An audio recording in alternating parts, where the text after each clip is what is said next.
Hey guys, this is Precious, isang trainee dito sa Japan and welcome to a day in my life. So for today's video nga is papasok na naman ang babae sa work. Garni lagi ang buhay namin din eh. Lagi na lang ang gigising, liligo, papasok. Wala, ganyan lang ang buhay namin din eh. Daig pa ang boomerang.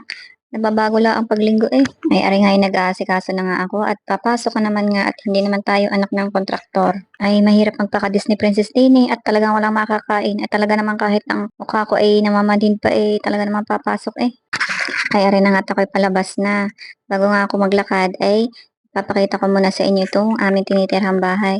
Gagawin ko yan sa susunod ng video. Sabihin nyo lang at ako'y mag-house tour na din. Simula nga nung ako'y pumasok ay ako'y naglalakad na lang lagi. Ang company naman namin din ay 4 minutes to 5 minutes lang naman ang nilalakad. Kaya simula nang ako'y pumasok nga ay naglalakad na lang ako lagi at mahirap na baka tayo ay matuluyang mategi. Napobya din kasi ako magbike kaya naman talaga nilalakad ko na lang. Exercise ko na din sa umaga. Araw-araw ako naglalakad din eh. Ako naman ay nawiwili na din maglakad. Gawa nga daw sabi sa akin, ang kakalakad daw ay nakakasexy. Eh kaya hinahayaan ko na.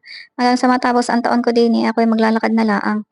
Dire-diretso lang naman are. At ito ay konti lang ay nasa company na. Eh kahit kaaga-aga din eh talaga namang napakainit na eh. Ang layo pati namin sa Kabiasnan, tingnan nyo naman, puro kami palayan.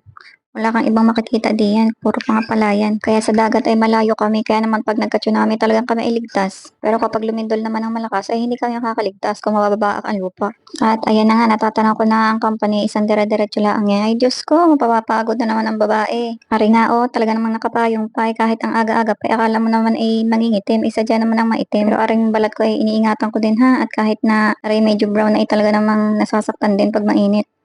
At tari na nga ako'y nasa company na nga at magsisimula na rin naman nga ang aming meeting. Bali pag-akit mo kasi ng hagdan na yan, eh dyan kami mag-i-in. Tapos sa taas, doon kami magmi-meeting. Sama-sama doon yung mga department, iba't ibang department, sama-sama kasi doon kami mag-exercise. Bago nga kami pumasok, inaalis namin ang aming mga sapatos. At ayan na nga, magsisimula na ang aming meeting. At sa wakas ay uuwi na nga ang babaeng iyan. Ay nako, kainaman pagod na naman ang babae. Tapos maglalakad pa nga pa uwi at hindi nga nakakapag-bike. Lagi na nga masakit ang buong katawan. Tapos pag uwi pa ng bahay ay mag-aasikaso pa ng sarili. Ay nako, ay ginusto mo yan, di ba? Ginusto mo mag-abroad. Ayan ang nangyayari sa iyo. Hanggang dinin na lang muna. Kung may tanong kayo about life in Japan as a trainee, i-comment nyo lang. Don't forget to like, share, and follow para sa iba pang mga kwento. Bye!